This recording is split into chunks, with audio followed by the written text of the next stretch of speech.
Hello everyone, quick disclaimer before the episode starts. I clearly just can't get my head around any forms of names or anything like that. I know it is Leica Studios. However, before this video I decided to try and work out if it was pronounced Leica or Leica, and I go on TikTok, and when I search it up, this American girl comes up going, "So Leica Studios are coming out with their new film," and I was like, Oh, it's Leica. Oh, I'm so glad I checked, because how embarrassing that would have been if I'd gone in and just said Leica the whole time and it was wrong. But no, I ended up being wrong. It's Leica. So please just bear with. Every time I say Leica, it's not Leica, it's Leica. That's what I mean. And it wasn't until after the episode that I decided to Google it and realised I was right. So yeah, thanks for that, and enjoy the episode. If you've made it to Get to the Plot Film Club, the official podcast, you are actually one of the sexiest, hottest, fittest people I know. And that's a fact, and I don't come up with the rules here. But I do, it's my film club. Hey everyone, welcome back to Get to the Plot Film Club. This is so exciting because we were watching Kubo and the Two Strings this week, and oh my god, this really itched a spot in my movie watching brain because I think I've just missed watching like fun animations, really. Especially stop motion. They are genuinely, I think, my favourite type of movie. They're just so different. You really don't have anything like it, and you can always tell how hard the creators for that movie have worked. Not saying in other films you don't see that, but you can sense it in these films. You can really feel the blood, sweat and tears of creative people pulling together and working every single moment of their life until this movie is done. So that's how I felt about this movie. When it came to researching this movie, I thought about my episode last week, and I think I genuinely just got into my feels way too quickly. I didn't really talk about any of the actual fun fact aspect of the movie. So this episode is going to be a lot more fact-based. I'm going to tell you about the director, about some scenes in the movie, and also talk a little bit about the score. But obviously I keep this kind of all quite brief. If you do want to look into more information about this movie, I would recommend going onto Leica Hidden World. I think that's how you say it, .com. I don't know if there's any plurals in there, but it's really interesting if you want to learn any facts about Leica movies. And they've also got a section that is sort of a coming soon about Wildwood, which I think is probably my most anticipated movie of the year, and I cannot wait to see it. I think that might probably be a film club pick, but let me know what you think in the comments. Right, so I'm so excited about this one. I don't know why, but I think researching stop motion just gets me so happy, and it's so cool, and I want to be part of a stop motion movie, but I don't know what I would do because I can't contribute anything apart from just my presence. I don't know if anyone else feels like that sometimes, but you know, they say about you have so many figs on the fig tree that you want to pick, but then by the time you decide which ones you want to pick, they've all gone rotten. And I think this is an example of that for me. But anyway, Travis Andrew Knight, he is the director of this movie. He's an American filmmaker and also an animator and a former rapper. Didn't know that. And he's also the son of the co-founder of Nike. How bizarre. There's like being an Epo baby, but at least you've gotten into an industry that's nothing to do with your parents, and I think then that's when it's okay, that's when it's acceptable. So yeah, he worked as a lead animator and is the current CEO of stop motion animation for Leica Studios, including directing the company's film Kubo and the Two Strings, but also he's directing Wildwood as well. And by the way that this film turned out, I'm so excited for Wildwood. You cannot even don't even talk to me when that film comes out, but then talk to me when I've seen it. So he also directed Bumblebee and the most recent Masters of the Universe movie, which I think I actually might go and see now, considering I've seen this work. Obviously it's not the same style at all, but I think it definitely proves that this man can put together some incredible sequences. And he is a 3-time nominated director at the Oscars. So in regards to this movie, I was looking at the facts for this movie, and I actually was a bit like, I think they're wrong. Because it basically said that this movie is the longest running stop motion movie. It says it's an hour and 41. I think it's technically an hour and 34 minutes. I was kind of a bit like, I don't believe you. So I googled it, and it said currently the longest stop motion film is Pinocchio, that came out in 2022. However, it will soon be pipped to the post by Wildwood. And I need to shut up about that movie. but I never will. Apparently that film's going to be 139 minutes, which in English is 2 hours and 19 minutes. See, I can do maths just as well. I'm not just a pretty face. So this movie won a BAFTA for Best Animated Film, and it earned 2 Academy Award nominations for Best Animated Feature and also Best Visual Effects, and it's only the second animated movie to ever be nominated for visual effects at the Oscars. This movie had 48 million facial expressions that were possible on just Kubo alone, thanks to the 23,187 unique prototype faces created by 3D printers. And as a comparison, in Coraline, they used 6,333 hand-painted faces across the entire movie. Definitely came a lot further than since Coraline in regards to technology. I don't know much about stop-motion animation. Essentially, what happens is that every model is made up of a little metal skeleton so that they can mould the characters in any position and hold any pose.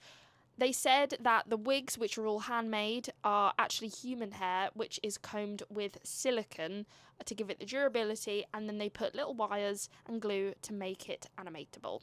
They used a lot more computer-generated digital effects in this movie to fill in extra backgrounds or any extras in the crowds, and also to paint out the wires that were supporting some of the models.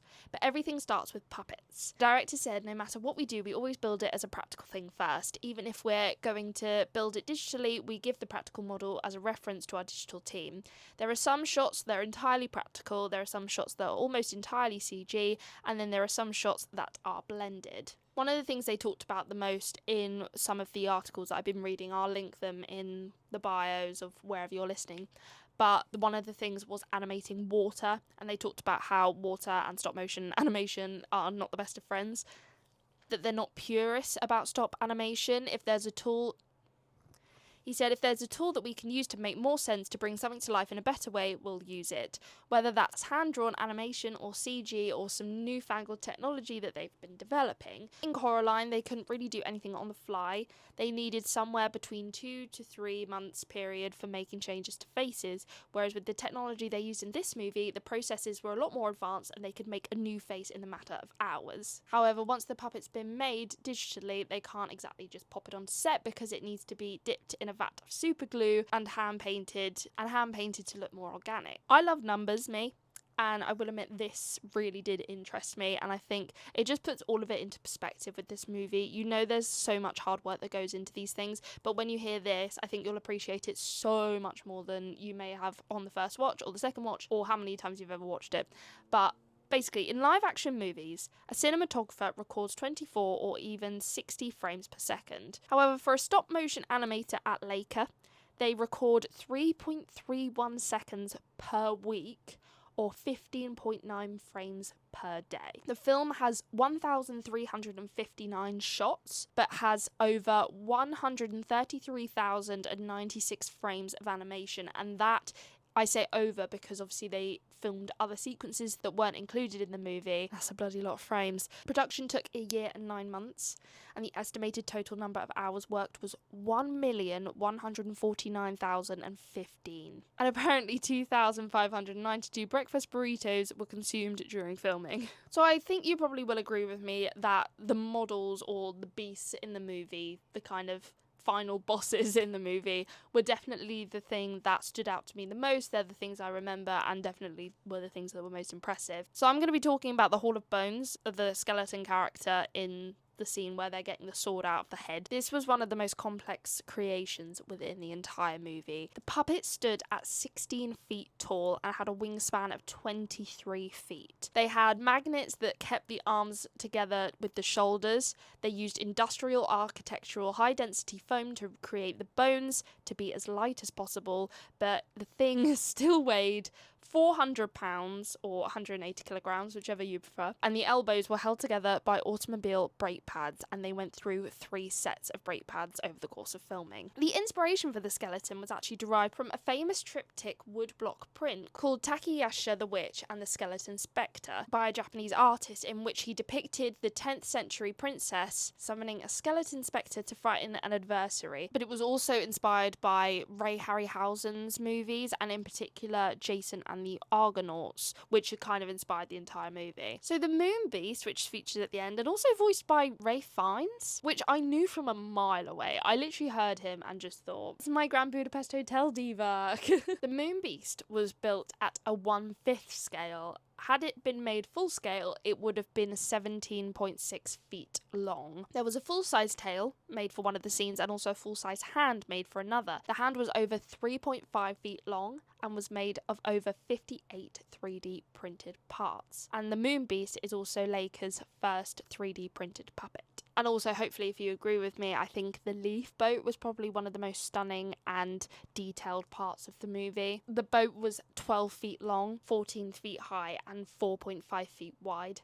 The mast is 10 feet tall, and it took 3 carpenters, 4 landscape artists, 4 model makers, 2 scenic artists, 2 metal fabricators, and 2 machinists about 4 months to complete the boat. The boat was made in 9 sections to provide the animators access with the camera, and the surface of the boat was covered in paper laser cut into nearly 250,000 leaves, which took over 100 hours to attach.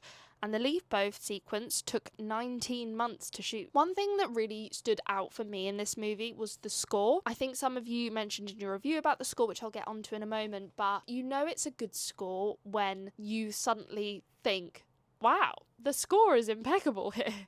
I think so many scores do blend in enough with the movie to make it all sort of one piece to admire. It just felt so whimsy. But it also had the blend with the Japanese instruments, which was really cool. So the score was done by Academy Award winner Dario Marianelli. The soundtrack is basically a blend of traditional Hollywood orchestra with authentic Japanese instruments, such as the shamisen, bamboo flute, and taiko drums. So the score is driven by 2 main musical themes. You've got Kubo's whimsical magical theme, which I was obsessed with, and the aggressive heroic theme for action sequences, and Marianelli even embedded the shamisen with a rock and roll edge to match the rebellious spirit of the protagonist. Tick, tick, tick. I liked that a lot. And I think actually it was funny because, like I said, I really liked the soundtrack. I thought it was really stunning.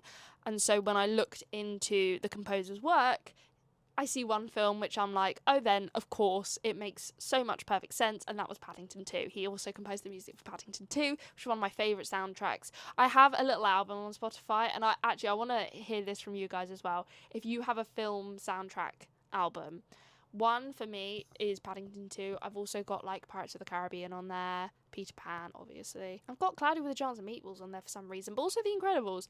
I like those playlists because they make me feel like I'm in a movie, and that's the way everyone should feel.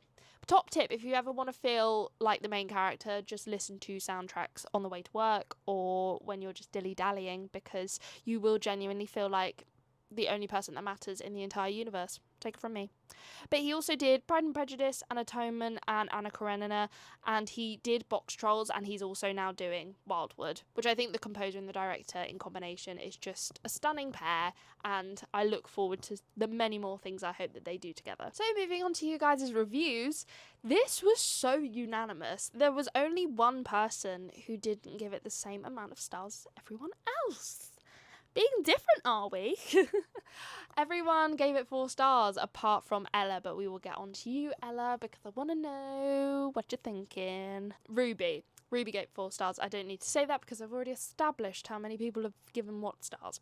Ruby says, I really enjoyed this. I watched it back in 2017 or 2018 with my dad. I was young, so I don't remember too much, but I remember watching a behind-the-scenes video of how they did the stop motion, and I was so in shock with how they made it and how long it took to create. I think that is when I started loving movies, so maybe this is more of a nostalgia-inspired rating, which I think nostalgia-inspired ratings are so valid. Movies that invoke the childlike side of you, I think is so important, and I think they shouldn't be disregarded as bad movies or movies that aren't important, because a movie is aimed at the kid demographic does not mean it is any less of a movie than The Godfather. Personally, that might sound a little bit wild, but I think they take just as much art and creativity as the bigger movies do, and I think that is really important.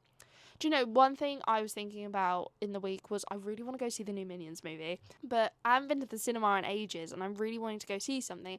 Part of me, I was like, oh, am I going to look weird just going to the cinema on my own watching the Minions movie? But then I thought, No, because it's a funny movie. Minions are probably one of the best cinematic creatures that have ever been created in the world of film, so I'm entitled to go see them on my own, just saying.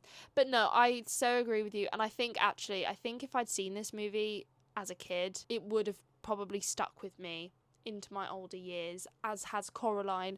I think Coraline scarred a lot of children, to be fair, when they were younger. It definitely scarred me, but I think this movie wasn't as scary. It's definitely quite sad, and I think it probably would have invoked that in me because I'm such a crier when it comes to movies. But I think appreciate the fact that you did see it when you were younger because I'm jealous of you.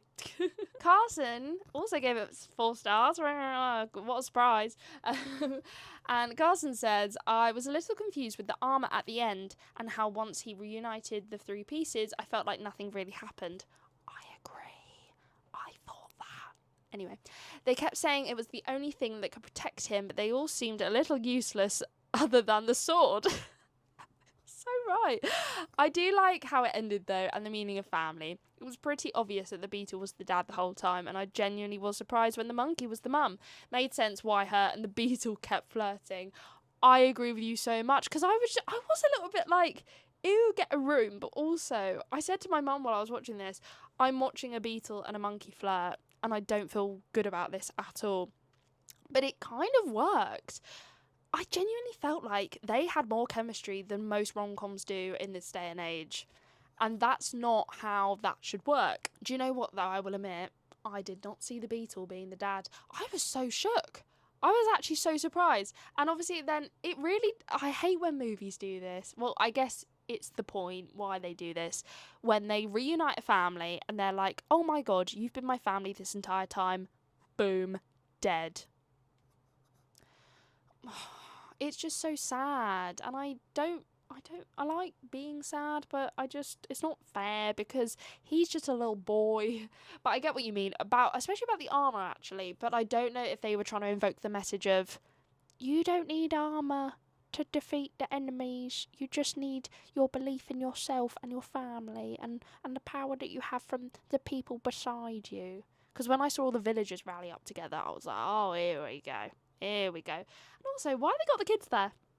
Put the kids to bed. Why are they not home, asleep, safe? Because there's a scary beast on the horizon. Thing is, I think when you think of the logistics of this movie, then you can be a bit like, actually, hang on, that makes no sense. But then you have to play it. Sorry to any Americans watching, but you have to play it from the side of, like, American style. It's all about family. Because they love a bit of that. Fast and Furious, crikey, you know what I mean? So, Ella gave it 3.5 stars. And Ella says, as much as I appreciated the artistry, I never fully got invested with the story. I found myself checking how much time was left more than once, and while I stuck with it, it was never quite pulled me in emotionally. I didn't realise I'd already seen so many Laker movies, but after watching Kubo, I think it might be my least favourite of theirs. Not because it's poorly made, it's far from it. It's a beautifully crafted film with so much love and detail behind every shot. I just didn't resonate with me in the way that I'd hoped it would. I didn't feel like I resonated with it, but I think there are other films are a bit more relatable. And out of the Laker movies, Ella, which one is your favourite? And which one did you resonate with the most? Just curious. They obviously don't have to be the same one. But yeah, I'm curious to know what you think.